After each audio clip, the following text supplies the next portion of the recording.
del hombre por las estrellas.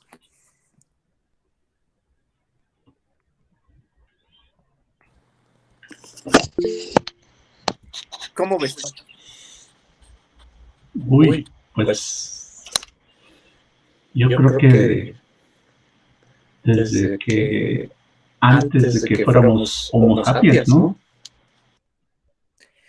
Muy acertado, Toño, muy acertado. Seguramente desde mucho antes de que fuéramos Homo sapiens. Y es lo que vamos a hablar el día de hoy. Primero vamos a entender qué fue la arqueoastronomía o qué es la arqueoastronomía. Muy bien, entonces, la arqueoastronomía, no sé si les aparece qué es la arqueoastronomía ya en su pantalla. No cambia a la segunda diapositiva. Yo creo que tienes que posicionarte en la pantalla que estás presentando con el mouse. Vamos a ver.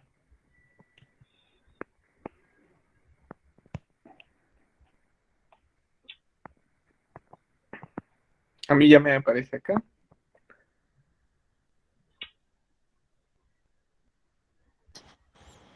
No cambia. Tienes que traer al frente la ventana donde está la presentación para que se muestre el cambio en Google Meet. Denme un segundo.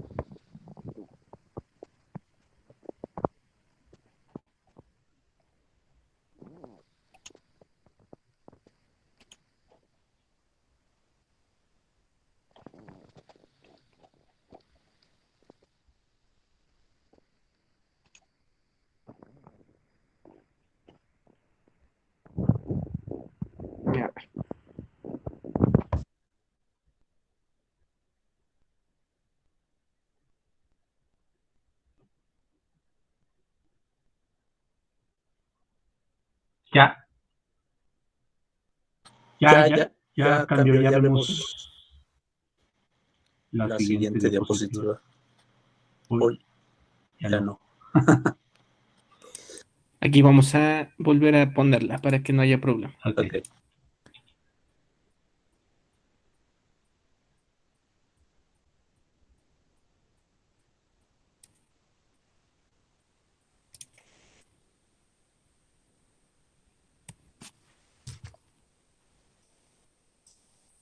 Ahí ya se puede apreciar. Es correcto.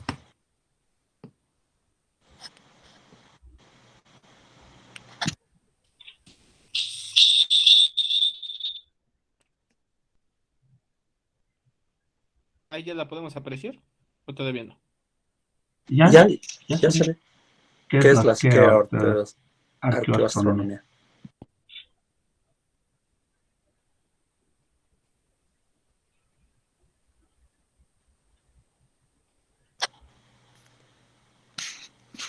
Ya podemos verla.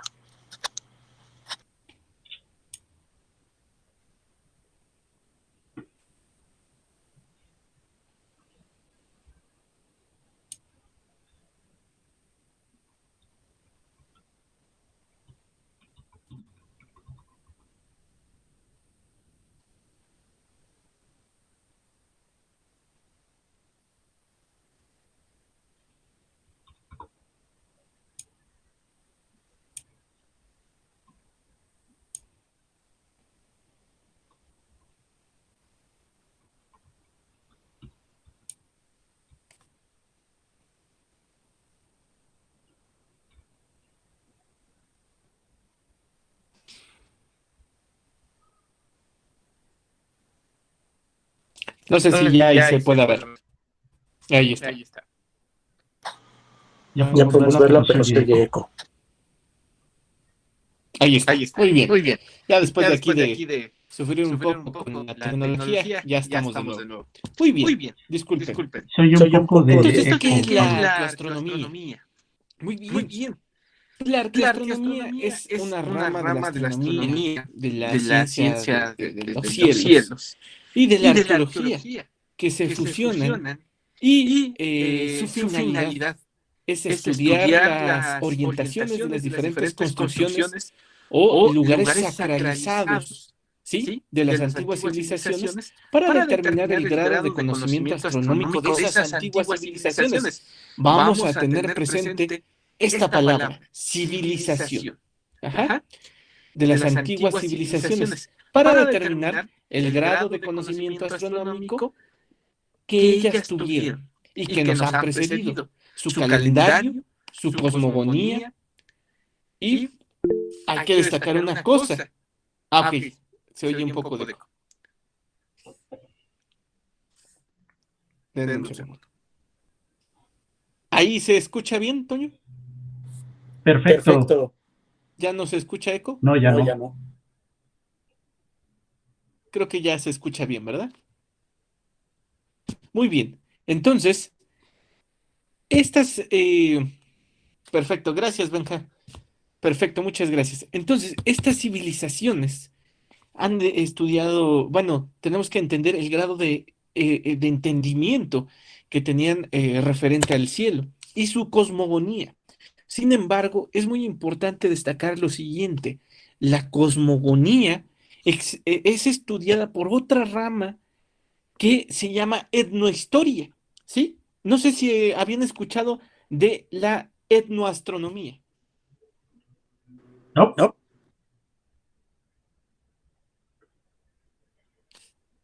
¿No? Muy bien. No, no, no. Muy bien. Pues existe una rama que se llama la etnoastronomía. Y esta etnoastronomía es la rama que va a incluir el estudio de las formas en que las culturas prehistóricas y antiguas articularon el firmamento y los cuerpos celestes, el sol, la luna, las estrellas, etcétera, dentro de su religión y cosmovisión. Entonces, la arqueoastronomía va a estudiar como tal el, los vestigios, y la etnoastronomía va a estudiar como tal ya las leyendas, la cosmovisión que estos pueblos tuvieron. Al fin y al cabo son complementarias la una a la otra. Bien, ¿qué es entonces la etnoastronomía? Bueno, pues la etnoastronomía se puede definir como la ciencia que estudia por medio de las costumbres de un pueblo su conocimiento astronómico. Bien, a través de la etnoastronomía es posible percibir el universo de las sociedades desde una perspectiva relativa, percibir la pluralidad cultural que la construcción social implica y la necesidad consiguiente de respetar las diferencias que de allí emergen, ¿sí? Entonces, ¿esto qué quiere decir? Que la etnoastronomía nos va a ayudar a entender cómo es que los pueblos han, en el pasado, y que también en la actualidad todavía es palpable, ¿sí? Cómo han construido, ¿sí? Su perspectiva del cielo y su pluralidad. Entonces, yo les pregunto a ustedes, ¿qué función tuvo el cielo? ¿Qué función tuvo el cielo entonces? Pues las constelaciones astronómicas demuestran cuánto influenció, y esto es muy importante, las constelaciones, la creación de los mitos, demuestran cuánto influenció la subjetividad de la mirada en el contexto cultural. Esto quiere decir que las constelaciones son una construcción cultural que los pueblos antiguos tuvieron y que obviamente la subjetividad que esta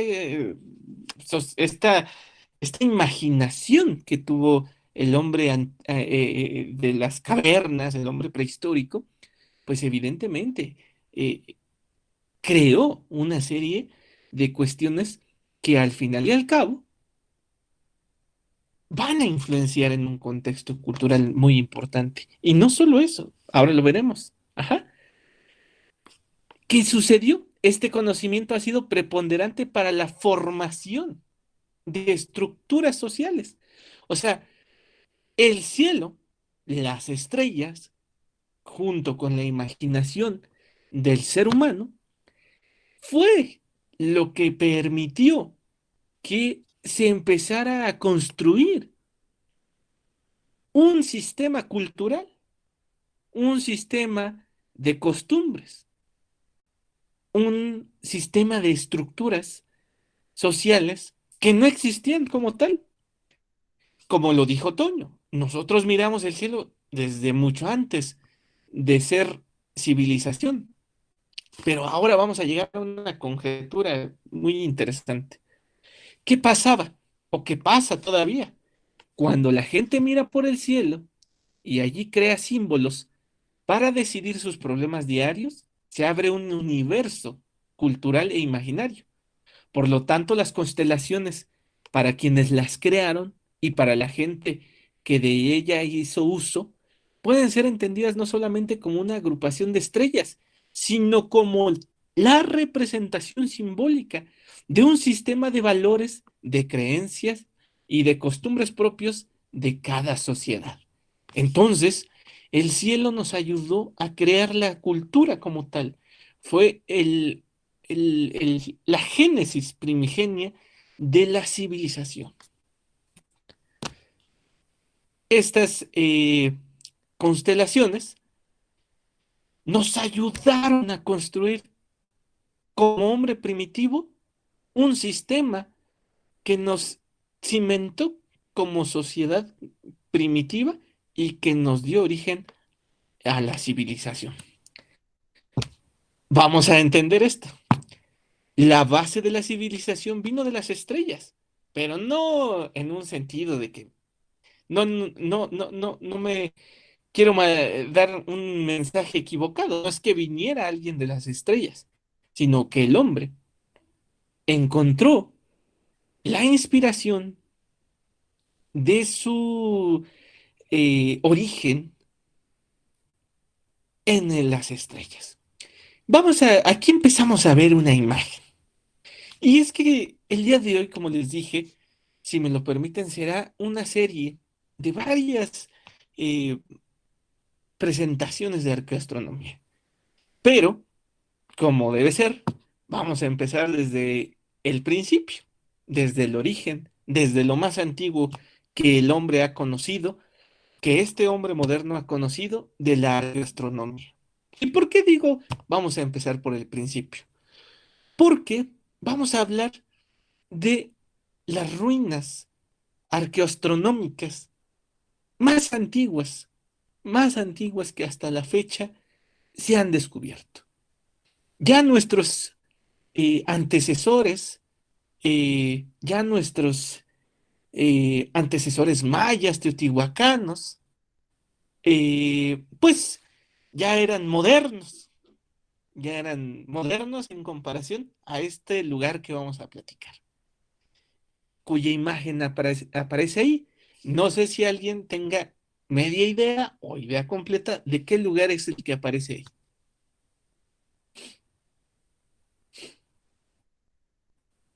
No, ni idea. No, no. Muy bien. Pues tenemos ahí, Toño, el observatorio que posiblemente sea el más antiguo de la humanidad. Y vamos a ver dónde es. Aquí vemos un dibujo de el imaginario de cómo se debió haber visto su construcción. Vamos a hablar de las ruinas de Göbekli Tepe en esta primera serie. Ubicadas en Turquía, en la actual Turquía, casi en la frontera con Siria, Göbekli Tepe representa el enigma y el paradigma de la civilización, de la astronomía y del hombre cazador-recolector.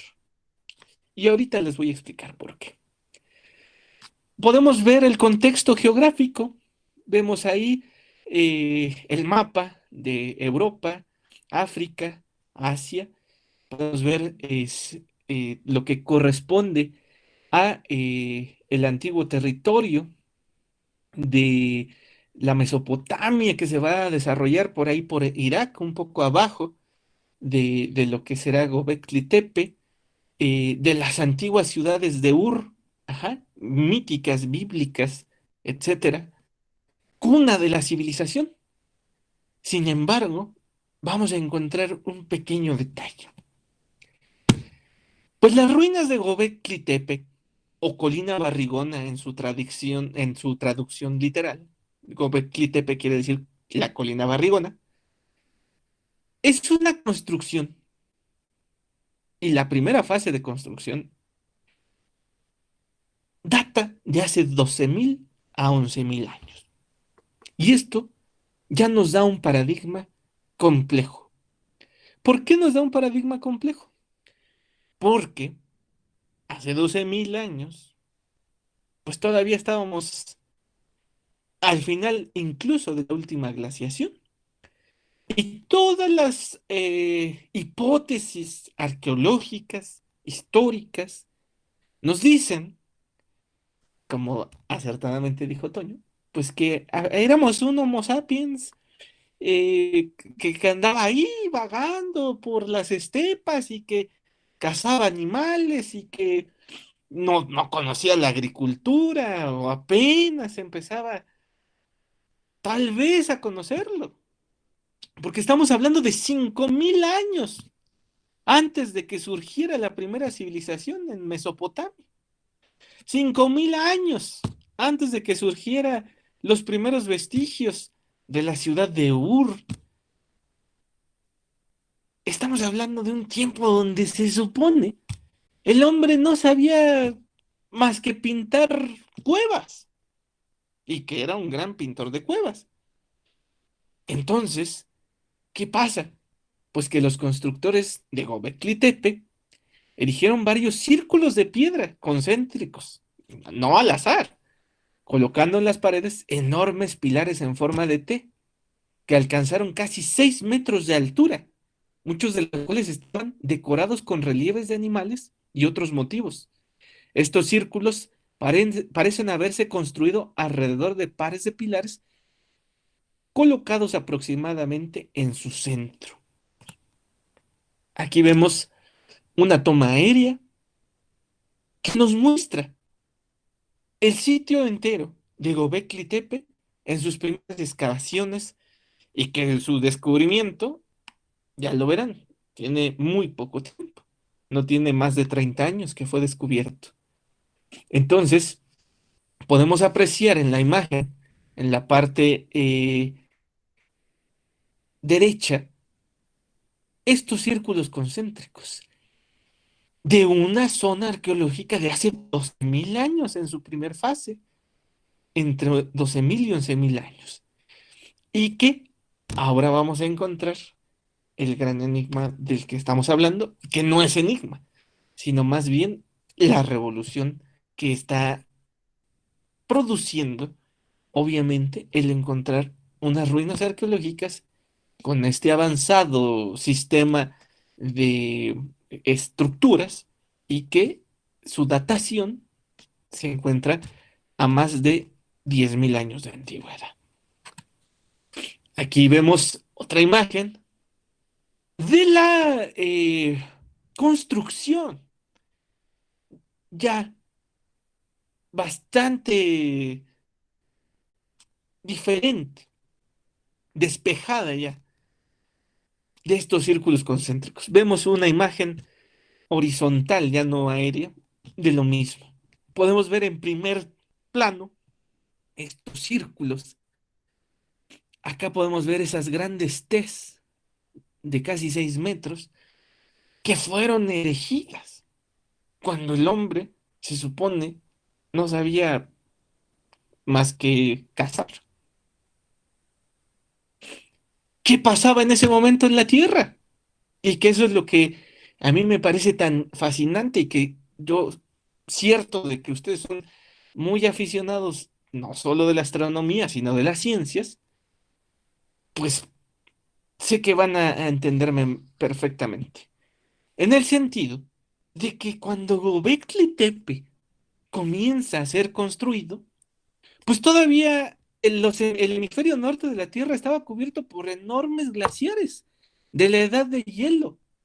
cuando un grupo de cazadores recolectores en el sur de Turquía comenzó a construir el primer templo conocido del mundo. Pero ahorita vamos a ver por qué hablamos de Göbekli Tepe. Porque obviamente es un lugar sacralizado, es un templo, pero pues cuya vocación va a ser evidentemente las estrellas. El sitio llamado Göbekli Tepe fue construido hace aproximadamente 12.000 años y algunas partes parecen ser incluso más antiguas. Sin embargo, debido a que el antiguo templo es muy vasto, recuerden la imagen aérea que vimos, y complejo, los arqueólogos aún están excavando desde su descubrimiento en 1994. O sea, es prácticamente un descubrimiento moderno, ¿no? O sea, no tiene más de 30 años. Entonces, estábamos todavía en la glaciación Gurm cuando Göbekli Tepe se empezaba a construir. O sea, estábamos en el periodo glacial o glaciación Gurm, también conocida como glaciación de Wisconsin en América y popularmente como Edad de Hielo, y es la última de las 4 glaciaciones del Pleistoceno o del Cuaternario, siguiendo a la de Riss, ¿no? La clasificación clásica de Penn y Bunker. Comenzó hace 110.000 años y finalizó hacia el 10.000 antes de Cristo, dando paso al Holoceno o periodo posglacial en que estamos en la actualidad. Sin embargo, Göbekli Tepe, un lugar donde se supone no hay nada, o se supone que no hay civilización, es construido. Entonces, siempre se ha dado y se ha asentado que la agricultura fue la cuna de la civilización. Y entonces yo les pregunto a ustedes, ¿qué es civilización? Porque evidentemente el lugar es construido antes de la agricultura, ¿sí? Evidentemente es construido antes de la primera ciudad conocida por el hombre, que fue Ur, eh, otros dicen que fue Jericó, etcétera. Sin embargo, no hay comparación. O sea, así nos vayamos a Ur, la diferencia son 5.000 años cuando menos. Entonces, ¿qué es lo que sucede? Pues que aprecien en esta imagen aérea más cercana cómo se construye perfectamente una serie de círculos con alineaciones que ya vamos a explicar un momento, cuando no había civilización. Entonces, por eso es que le digo a ustedes, por eso es que les digo a ustedes que la civilización viene de las estrellas, porque los hombres encontraron en las estrellas el orden necesario para construir la civilización, desde mi punto de vista. Para construir estos complejos que aún permanecen y que son testigo de a un sistema complejo de mitología relacionada con la observación celeste. ¿Cuál es la hipótesis? Pues los arqueólogos sospechaban que los humanos solo comenzaron a construir sociedades y estructuras complejas después de la invención de la agricultura. También pensaron que las religiones complejas solo surgieron después de estos eventos. Sin embargo, en las ruinas de Göbekli Tepe vemos estatuas humanoides, todas las formas en T que hemos visto, como el arqueólogo Schmidt, que es el descubridor del sitio o el primer arqueólogo en trabajar ahí, sí, le gusta llamar a los pilares de cabeza de martillo, que están destinadas a representar figuras humanas. Aquí las vamos a apreciar. Vemos esta figura humana, bueno, esta T, pero que representa una figura humanoide. Aquí donde estoy señalando con el cursor, vamos a ver un brazo que baja y aquí unas manos. ¿Sí? Estamos dando el contexto de la zona para llegar al final a la arqueoastronomía. Vemos aquí un coyote que también tiene su significado, obviamente, pero que son figuras humanoides. Aquí las apreciamos más de cerca, cómo las manos están abrazando, están simulando ser una persona, ¿no? Los constructores de Göbekli sincronizaron sus monumentos con los movimientos de los cuerpos celestes. Es una pregunta. ¿Los constructores de Göbekli sincronizaron sus monumentos con los movimientos de los cuerpos celestes? Pues la evidencia nos empieza a decir que sí. Nos empieza a arrojar un montón de pruebas de que sí fue así. Que los cazadores recolectores que no tenían civilización, pues crearon un sitio altamente complejo hace 12.000 años para tener el seguimiento de los cuerpos celestes. Vemos aquí una escultura felina en zona arqueológica de Göbekli Tepe. Vemos ahí un, un felino que está ahí perfectamente tallado en un bajo relieve. ¿Qué plantean los vestigios de la zona? ¿Qué plantean los vestigios en cuanto a lo que estamos platicando?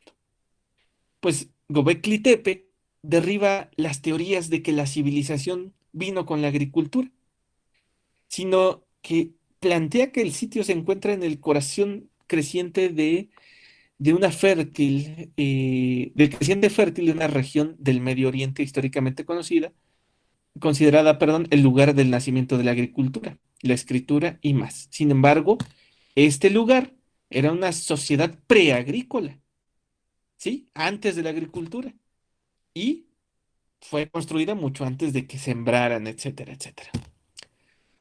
¿Cuál es la primera evidencia que tenemos? Pues la división de 12 veces de las piedras en los recintos C y D sugieren una armonización con los cuerpos celestes, en particular con los ciclos del Sol y la Luna. La figura, aquí la vemos, la C y la D, empiezan a tener una cuestión como un calendario circular con división de 12 veces, ¿sí? Y que empieza a darnos una hipótesis de que está armonizada con los movimientos de los cuerpos celestes, que hay una interpretación del hombre cavernícola, entre comillas, cavernícola, con los movimientos. Pero nos vamos a... Esto es solo el comienzo. Se empiezan a hacer hipótesis por parte de los arqueólogos. Y la primera de ellas es que en Göbekli Tepe existía un culto o una adoración a Sirio. ¿Adoración a Sirio? A ese cuerpo celeste que todos conocemos en el Can Mayor, como la estrella más brillante del cielo. Sonaría lógico, es más, suena lógico. ¿Por qué suena lógico? Pues porque Sirio es una estrella que llama completamente la atención, que llama completamente nuestra fascinación por ser la estrella más brillante del cielo. Ajá. ¿Qué ha pasado? Pues se plantean las primeras hipótesis y a partir de mapas de Göbekli Tepe y de imágenes de satélite, se ha trazado una línea imaginaria entre los paralelos y los dos megalitos. Tres de los anillos parecen alinearse con los puntos del horizonte donde Sirius habría ascendido en el año, escuchen, año 9100, 8750 y 8300 antes de Cristo, respectivamente. Bien. Sin embargo, vamos a ver, aquí hacen esa hipótesis y les cuadra perfectamente. Dicen, no, sí, debió ser un sitio de adoración asirio. Los cazadores recolectores construyeron esto para adorar a Sirio. Sin embargo, vamos a ver qué pasó.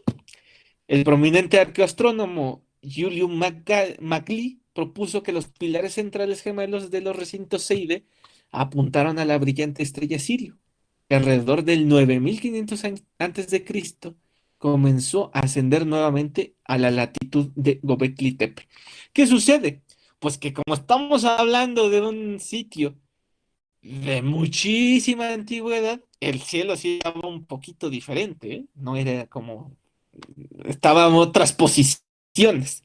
Ajá. Entonces, después de una ausencia de casi 5.500 años, pues se supone que la volvieron a observar. Ajá. Esta ausencia se debe a las acciones de la precesión. O sea, ya la precesión, nosotros que nos gusta la astronomía, entendemos que hay un bamboleo de la Tierra sobre su eje a lo largo de un ciclo aproximadamente de 26.000 años. Entonces, ¿qué dice el arqueoastrónomo? Pues que la repentina aparición en el horizonte sur de esta estrella brillante podría haber llamado la atención y catalizado a las comunidades preagrícolas locales de cazadores-recolectores para que construyeran la primera arquitectura monumental en la historia de la humanidad. Estamos hablando de el primer observatorio de las estrellas que el ser humano construyó. La génesis de la observación celeste plasmada en un observatorio. Seguramente desde antes se observó y ahorita van a ver que así fue. Sin embargo, se llevó ya a la construcción de, a través de dólmenes, a través de estas piedras monumentales, de un observatorio que siguiera los movimientos del universo. Entonces, hace este planteamiento el arqueoastrónomo italiano, ¿sí? Y dice, miren, seguramente estos pilares hacían que quedara en medio Sirius. Ajá. Sin embargo, empieza a haber ciertas detalles que no hacen cuadrar que fuera Sirio. Porque, según la datación, Magalí concentró sus esfuerzos en identificar una estrella objetivo en el cielo del sur, simplemente porque la estructura de piedra en Göbekli Tepe están ubicadas en la sección sur de su montícula, lo que hizo que él lo planteara así. Ajá. Lo que sugiere, ¿sí? Que la mirada de los supuestos sacerdotes astrónomos estaba hacia el sur. Sin embargo, hay muchas razones para creer que la estructura no están dirigidas hacia el sur, hacia Orión o hacia Sirio, sino hacia el norte, hacia las estrellas circumpolares. Y ahora explicaremos por qué.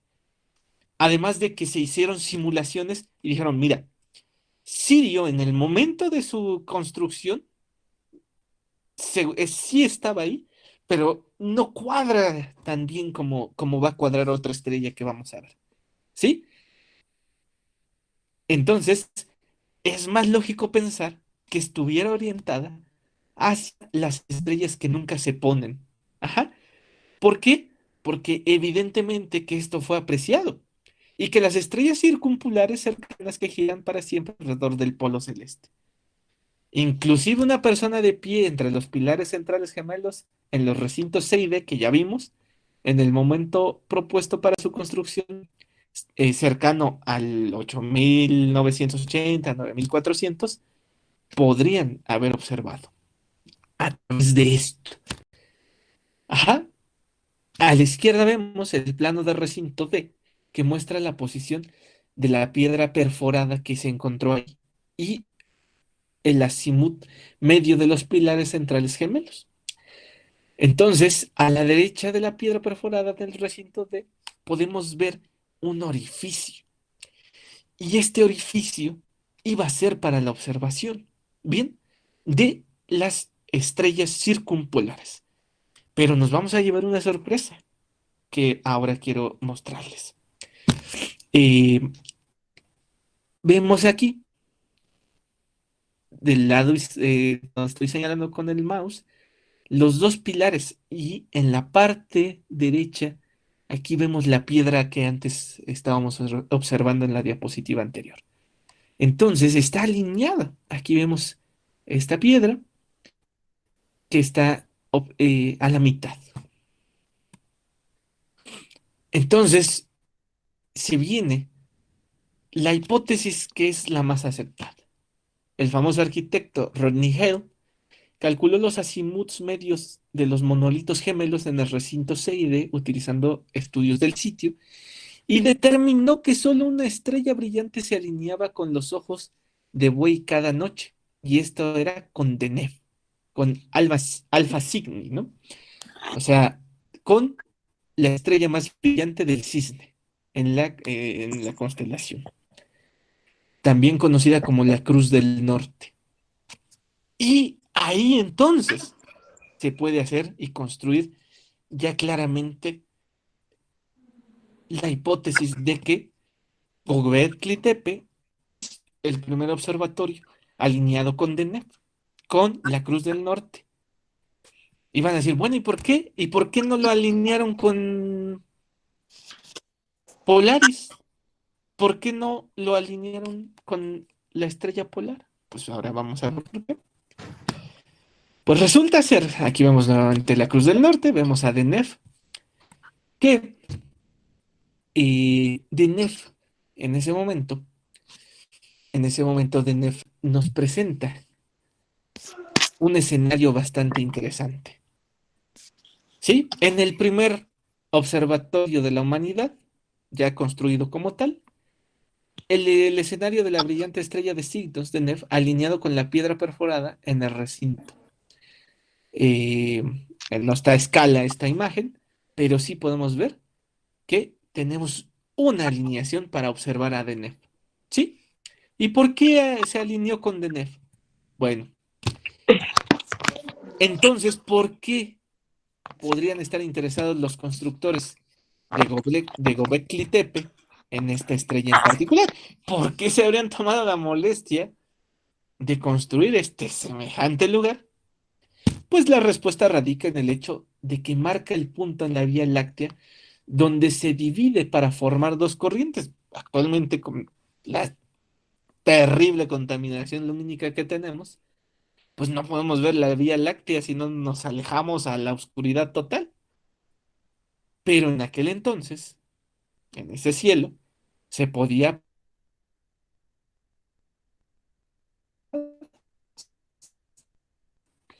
obviamente debido a la presencia de polvo estelar y escombros en línea con el eje del plano galáctico.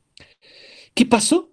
Pues que las culturas antiguas prehistóricas vieron esta bifurcación o hendidura, conocido por nosotros como la Gran Grieta o Cygnus Rift, como una entrada al mundo celeste o a un mundo superior que existía más allá del reino físico. Ya empieza a existir esta parte de la historia, ¿no? Ya vimos la arqueoastronomía y ya vemos la construcción de un sistema complejo de ideas.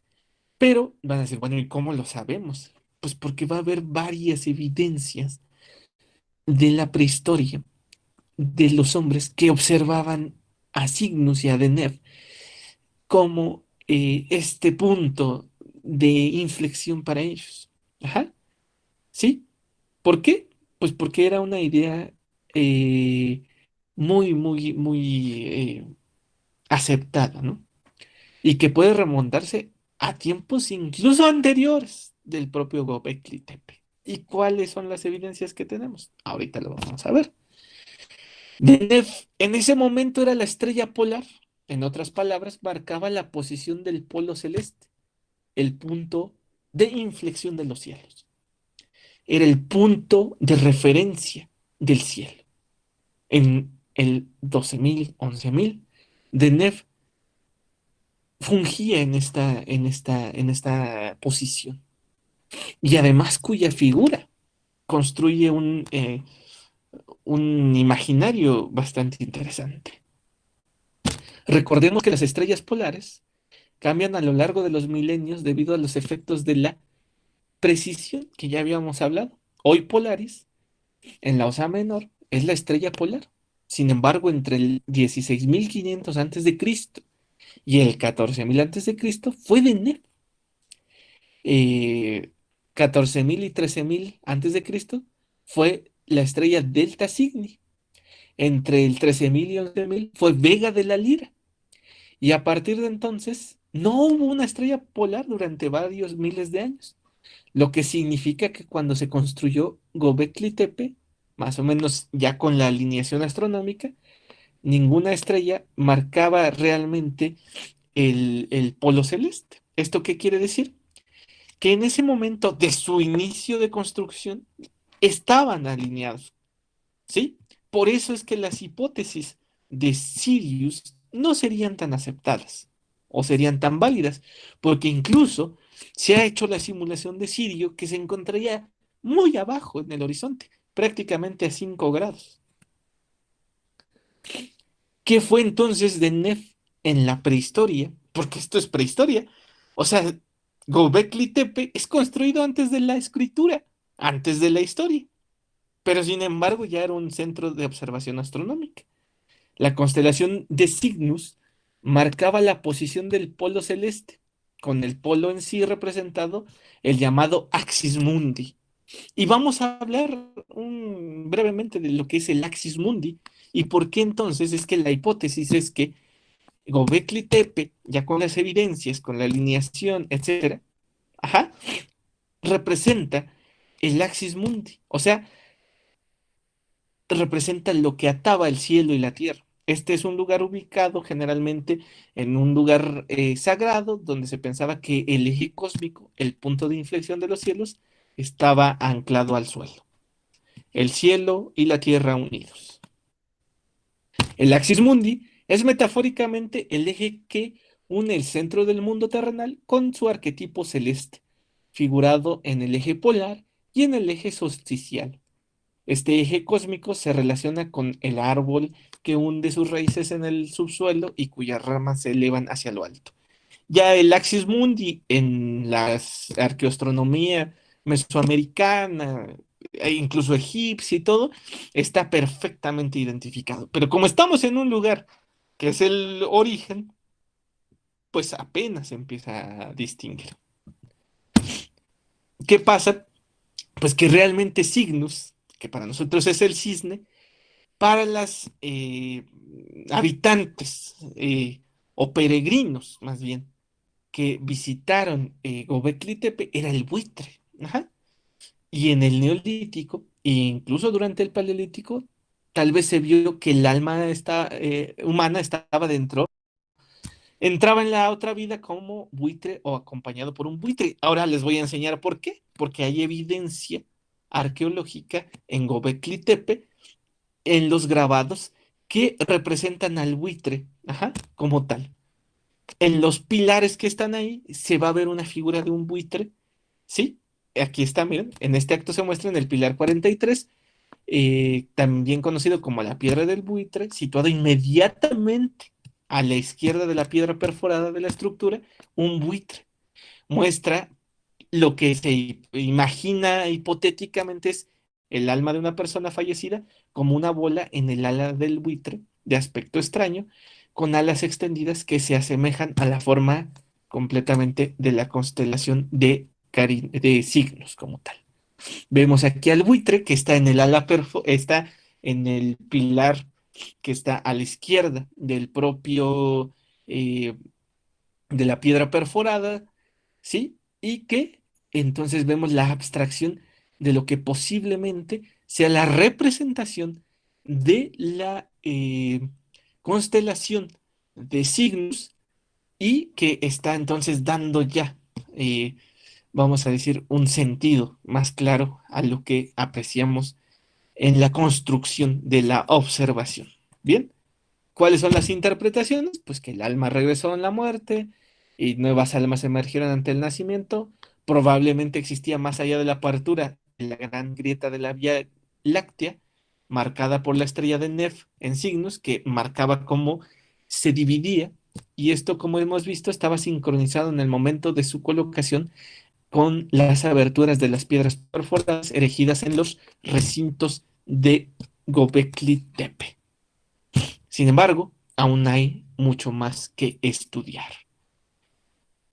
¿Qué vamos a mencionar? Pues bueno, Deneuve en la prehistoria, que les había comentado, pues es estudiada por el doctor Marshall Ravensbrück de la Universidad de Múnich y examinó el famoso fresco pintado de un bisonte y un hombre con cabeza de pájaro en el sistema de cuevas de Lascaux, famoso sistema de cuevas de Lascaux, la capilla Sixtina de la prehistoria, al sur de Francia, en el 16.500 al 15.000 antes de Cristo es pintada esta cueva y apreciamos esta figura que se concluyó por parte del letrado que igual era una representación abstracta del área del cielo donde se enfrenta la Vía Láctea, donde se encuentra, y que en particular es la estrella brillante de Nef en signos. Sí, es una representación abstracta del hombre de este eje terrestre, este eje celestial terrestre. Göbekli Tepe es la primera manifestación de una zona de observación astronómica, sin embargo, no es la primera manifestación de la atención que se le da a el cielo, pero sí es el primer rastro arqueoastronómico, el primer observatorio que la humanidad tiene. Sin embargo, nos podemos remontar un poquito más atrás, a 15.000 años antes, y darnos cuenta que Cygnus y Deneb influyen totalmente en la prehistoria de la humanidad y que orillan al hombre en su fascinación por el cielo, por su observación, por entender su origen, a construir, cuando aún era un cazador-recolector, la eh, zona arqueológica del primer observatorio conocido por la humanidad, cuya fecha es más de 10.000 años, y que incluso encontramos una conexión con la cueva de Lascaux en Francia, que estamos hablando ya de meramente el hombre prehistórico, y que antes de saber escribir, leer, desarrollar una escritura, una civilización, la agricultura, el alimento, etcétera, ya contaba con una fascinación y una mitología para observar las estrellas, para armonizar sus pinturas, sus construcciones en alineación a los cuerpos celestes y en entender o tratar de darle una explicación a su existencia a través de las estrellas. Entonces, aún el día de hoy, los aborígenes de diferentes lugares cuya no están civilizados, destaco entre comillas la palabra civilizados, pues aún encuentran en las estrellas una fascinación que se remonta a la prehistoria. Yo le dejo aquí la imagen de la fotografía tomada en el interior de Paraná, de Brasil, que muestra una constelación de la cultura de los pueblos tupi, ajá, que habitan gran parte del territorio brasileño y que pues se conservan antes de la llegada de los portugueses.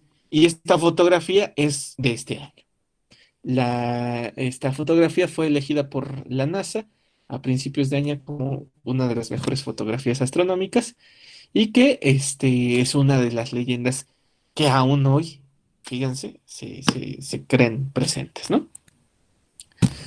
Vemos también la Casa Rinconada, que es otra zona de un pueblo de Aridoamérica, de los Anasazi, mucho más moderno que Göbekli Tepe, pero que también se consideraron a estos pueblos como no civilizados. Sin embargo, construyeron también observatorios astronómicos. En este caso, la Casa de la Rinconada está diseñada para producir una alineación con el solsticio de verano. Ajá. Aquí lo vemos con mucha claridad.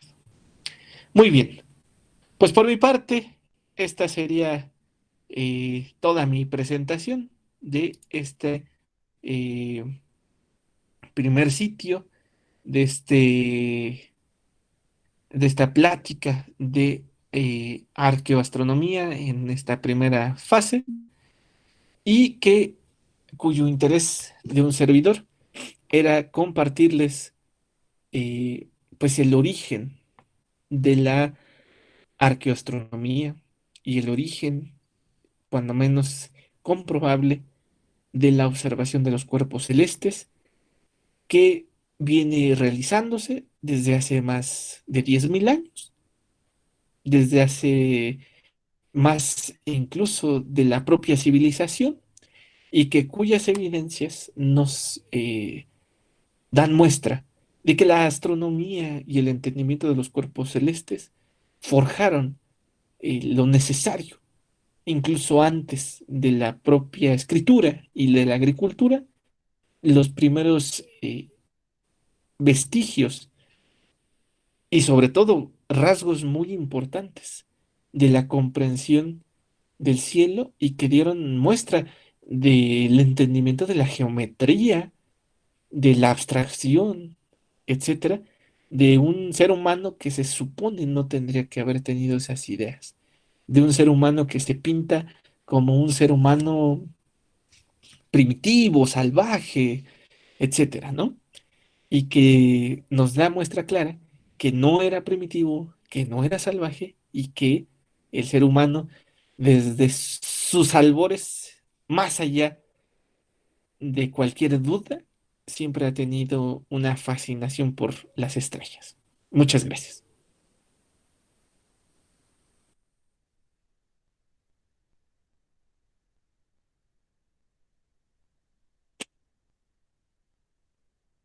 Sí, sí, sí, sí, sí.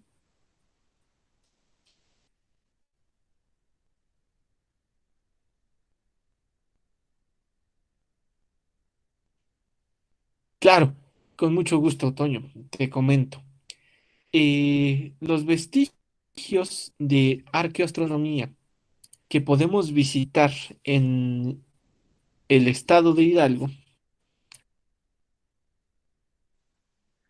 son eh, el Jigüingo, que es uno de los más importantes vestigios que tenemos en Hidalgo, con marcadores astronómicos muy claros. De aquí de Pachuca está a 20 minutos y eh, que bueno, evidentemente, si ustedes me lo permiten, en una sesión más adelante hablaremos de ellos. El Jigüingo que se encuentra Bueno, el Jigüingo es el cerro, para ser exacto, ¿sí? La zona arqueológica como tal se conoce como la zona arqueológica del Tecolote, ¿sí? Pero todos lo conocen como el Jigüingo, todos. Este lugar sale y es estudiado incluso en un especial de la revista Arqueología Mexicana, que es un referente en las publicaciones de los estudios arqueológicos.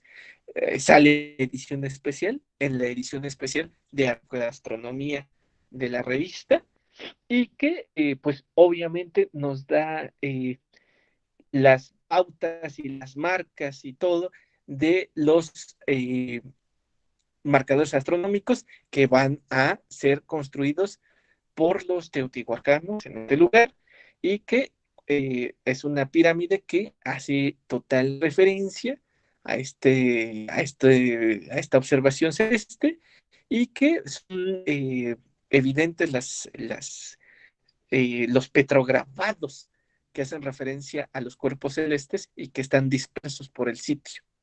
Entonces, en el estado de Hidalgo sería el lugar más importante en el caso puntual de arqueoastronomía que existe.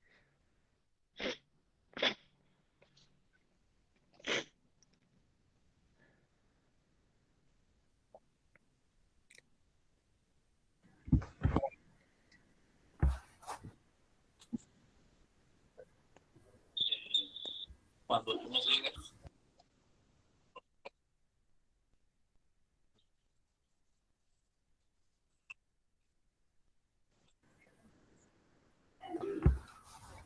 ¿Puedo comentar algo, Toño? Hola, Pablo. Un gusto escucharte. El gusto es mío, Raúl. Muchas gracias. Y, oye, me gustó mucho la plática y me hizo reflexionar acerca de cuáles son, pues, las implicaciones en la cultura o el género humano, porque recuerdo que los humanos como tal tenemos como unos 200,000 años en que ya tenemos las características físicas, fisiológicas, de capacidad craneal, pero curiosamente no desarrollamos nada durante aproximadamente 190,000 años. Y siempre ha habido una pregunta, bueno, ¿por qué?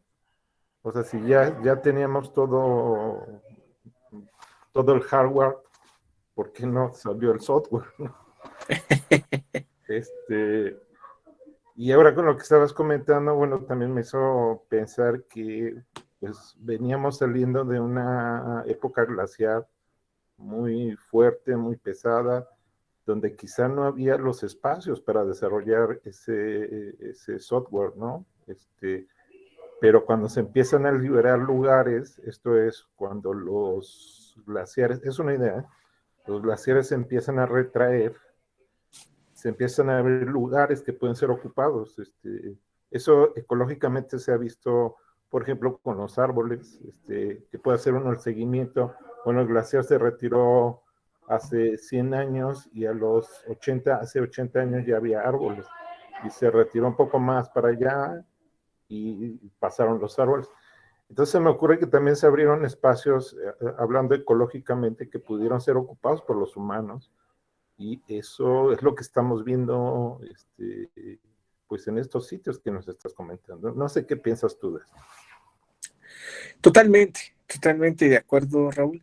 Yo pienso que la condición geográfica climática fue determinante para bien y para mal. ¿Esto qué quiere decir? Pues para bien, porque sin esta glaciación, pues una de las teorías más importantes, que es el origen y dispersión de la humanidad, pues nos enseña que el ser humano pasa a través del estrecho de Bering, que esto es súper conocido, ¿no? Y que propició el que el continente americano pudiera ser habitado y poblado. Sin embargo, también tuvo sus consecuencias, y que fue el hecho de que, pues evidentemente, no pudiera desarrollarse durante un tiempo considerable el conocimiento y sobre todo la evolución, pero no me refiero a una evolución biológica, sino a la evolución cultural que tuvo ya su boom hace muy poco tiempo en comparación a los 190,000 años que tú mencionas, ¿no? Entonces, ciertamente fue una cuestión de mucho tiempo donde no se desarrolló absolutamente nada. Sin embargo, yo pienso que en ese tiempo, sí, definitivamente, Rol, lo que sucedió es que el humano se concentró, es mi opinión, en sobrevivir las infinidad de inclemencias que debió sufrir, pero que también habla del ingenio humano de afrontar una glaciación. Ahorita hemos tenido unos frentes fríos y estamos que no podemos, ¿no? Y estamos, ay, no, tenemos todas las comodidades de una civilización, así, pero hipercomodidades, ¿no? O sea, y ese ser humano, pues no tenía nada, así, nada es nada. Entonces, aún así sobrevivió a una verdadera glaciación. Esto que vivimos humildemente, yo pienso que no se compara ni ínfimamente a las condiciones de la época del hielo.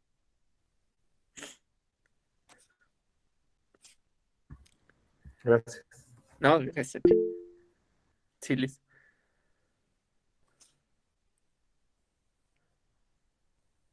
Bueno, por ahí relacionado con esto que de este tema, hace tiempo yo había buscado algo un poquito relacionado con esto porque me llamaba mucho la atención. Entonces, pues mi área es relacionada con la lingüística. Entonces yo me puse a investigar un poquito qué es lo que había quedado como de vestigio, cuáles eran las cosas que estaban relacionadas de lo que, ahora sí que de lo que todavía estaba preservado hasta nuestros días. Y algo con lo que me encontraba en un artículo era que las personas, al menos en Yucatán, en esas zonas donde estuvieron los mayas, a Venus pues le llamaban Achicumec, y también lo que era a las Pléyades les decían Tzapek. Ek tiene la connotación o significa estrella. A Venus la llamaban como la estrella que despierta la Tierra. Entonces, Claro. ¿cómo es eso? La forma en que lo fueron llamando, cómo se quedó a través de todo el tiempo. Y pues hasta ahorita también lo que encontré fue que muchas personas tienen en su apellido esa palabra, Ek, que es estrella. Por supuesto. Hay un lenguaje incluso astronómico, ¿no?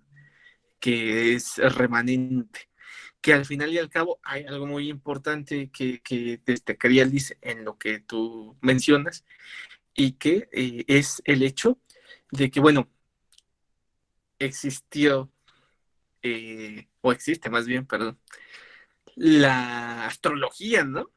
O sea, la astrología que, pues ya sabemos que es actualmente, o sea, yo lo digo, la astrología que estudia la supuesta influencia de las estrellas en las personas, ajá, eh, pero cuya influencia más importante realmente sería la fuerza de gravitación, ¿no? Una cosa así, ¿no? Más allá de... Pero en fin, pero pues la astronomía y la astrología fueron una misma hasta hace muy poco, hasta hace muy, muy poco, en comparación a lo que estamos viendo. Entonces, o sea, hasta hace que 200 años, 300 años, no sé. O sea, hasta ese tiempo, 500 años, pónganle exagerando, ajá, que ya se empezaron a dar cuenta de que, claro, hubo grandes personajes, ajá, como Hipatia de Alejandría, etcétera, que pues, y Parco, que ellos entendían que eso no era una cuestión de cuerpos o de dioses o de figuras incorpóreas que estaban en capricho, pero la gran mayoría siempre entendió que estos eran dioses, eran cosas así, y que en esa etnoastronomía pues se construyó un lenguaje incluso cultural que nos habla de las estrellas, ¿no? Entonces, incluso hay una palabra en el español que significa mala estrella, ¿no? O sea, que es muy ocupada. La dejo de tarea, a ver quién se acuerda de cuál es. Ajá, entonces, ¿qué significa mala estrella o mal augurio, ¿no? Porque así fue. Y por supuesto que en los pueblos mayas se tenía una idea de esta naturaleza, pero también se tenía una idea de que los cuerpos, por ejemplo, representaban eh, evidentemente un conocimiento importantísimo.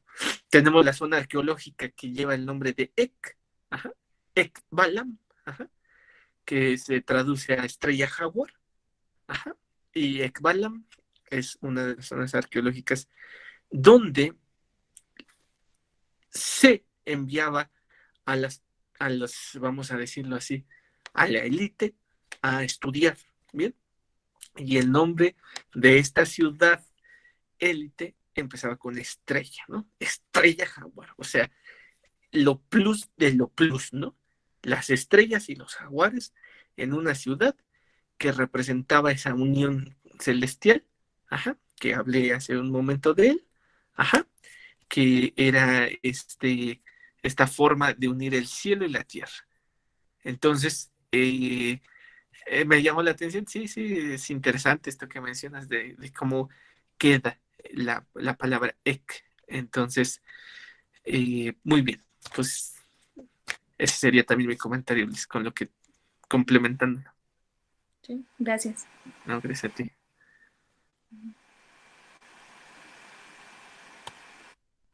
Ese Axis Mundi.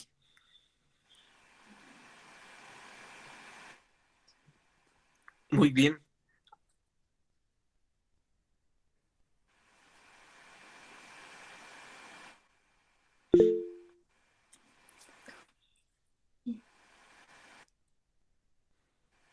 Es que levanté la mano, pero iba a apagar el micrófono. Ah, no. Pero... No.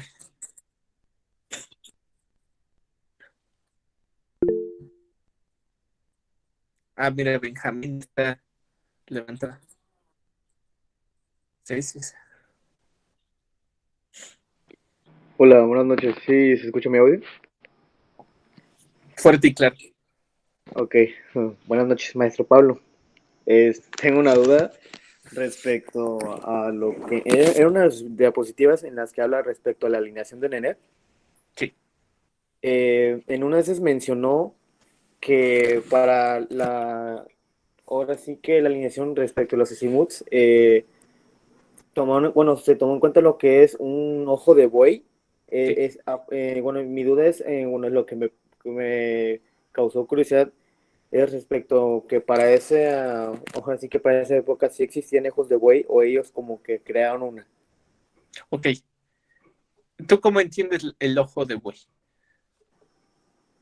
El ojo de buey, bueno, yo lo interpretaría como el que es como para poder alinear alguna superficie, ¿no?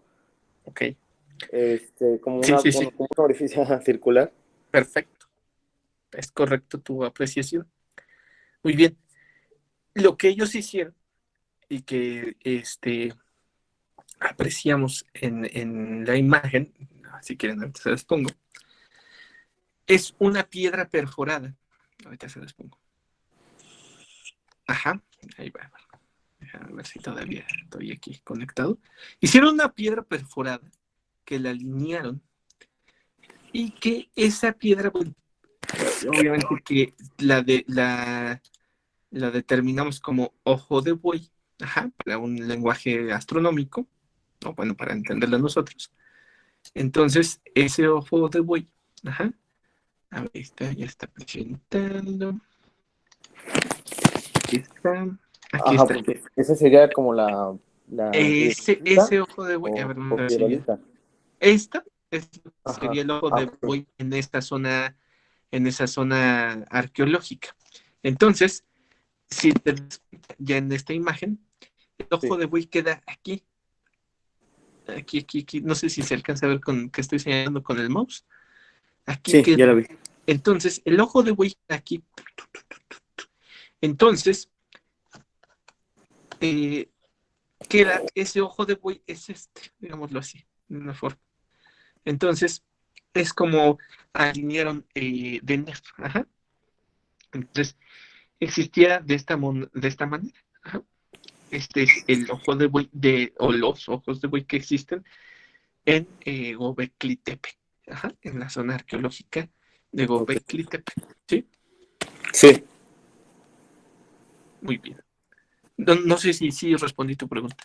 sí, de hecho ya. Es que yo pensé o sea, es que sí lo había mencionado Sí, de la piedra perforada, pero yo pensé que sí, dije yo, ¿a poco sí ya habían inventado uno como tal, la que se usa relativamente como en topografía, digamos, ¿no?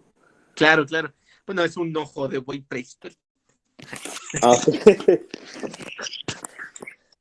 ok, no, nada más sería eso por el momento, porque de hecho también me llamó la atención respecto a lo que mencionó también respecto a la constelación de unos Cirrus, De signos. Uh-huh. Cygnus, ajá, porque de hecho también abajo se puede encontrar la de Vulpécula. Uh-huh. Y y bueno, y la verdad, yo no soy tan fan de la arqueología, pero la verdad con su presentación como que ya me pues ya me llegó a interesar un poco más respecto a lo que es la constelación, ¿no? Para saber cómo también identificarse usando lo que es literalmente el cielo nocturno. Claro. Pues para mí es de verdad que me siento muy contento que me digas que no te gustaba y que ahora te empieza a llamar la Sí, atención. Porque porque de hecho hay maneras de como comunicar las cosas, ¿no? Porque si usted sí se ve que sí le apasiona, ¿no? El tema, y dije yo, no, pues sí, la verdad no es como que lo haga ver tedioso, o sea, dije yo, no, pues sí, ya lo hice interesante, y así que muchas felicidades por la presentación. hombre, muchas gracias por tus palabras, Benja. Y pues efectivamente, o sea, ellos, es más, yo te lo digo, y mis compañeros de mayor experiencia, que han sido mis maestros, no me dejarán mentir, uno de ellos, Raúl, y también Toño, pues hay toda una época pre-telescopios, ¿no? Que es gigantesca, o sea, la astronomía hay una súper, línea del tiempo de toda esa observación celeste pre-telescopio, que el último, bueno, no sé, así yo lo pienso, el último gran astrónomo pretelescopio debió ser Tycho Brahe. Uh-huh. Y que Tycho Brahe, pues ya con él termina la época de los grandes astrónomos pretelescopio. Y que pues su observación era ojo pelón, ¿no? Y que pues obviamente vamos a tener, a mí me da mucha emoción saber que va a haber un curso de telescopios, pero que obviamente eh, sí, toda esta observación a ojo pelón que hicieron todos estos astrónomos, y yo diría, estos astrónomos anónimos, ¿no? Que vivieron en Gobekli Tepe y en Chichen Itza y en Egipto, etcétera, pues todos ellos hicieron observaciones simplemente con sus ojos, no tenían otra opción, para bien y para mal, ¿no? Entonces imagínense el grado de atención. Entonces tenían que construir estos ojos de bueyes para poder tener un marcador, ¿no? Que perviviera y viviera eh, por encima de ellos mismos, y que desde mi punto de vista es la mejor primera forma de observar el cielo, que es con la simple vista, y ya cuando damos un pasito más, ahora sí nos vamos a los telescopios, ¿no? Que ya son pues la última fase de la observación astronómica, e incluso de la humanidad misma, ¿no? O sea, la fase pre-telescopio, todo eso, pues es larguísima. Y entonces, respecto a Tycho Brahe, bueno, con este astrónomo se podría decir que es el pionero o uno de los pioneros respecto a la invención del telescopio.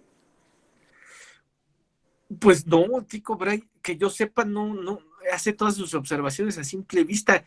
Más bien pero yo les pido, aquí sí les pido a mis compañeros, porque yo sé que ellos están a lo mejor un poquito más enterados, creo es el último astrónomo que hace sus observaciones a simple vista, según yo. O sea, es el último de los grandes astrónomos pretelescopio, o sea, antes del telescopio. Okay. No sé, Toño, Raúl, si estoy más o menos en lo correcto.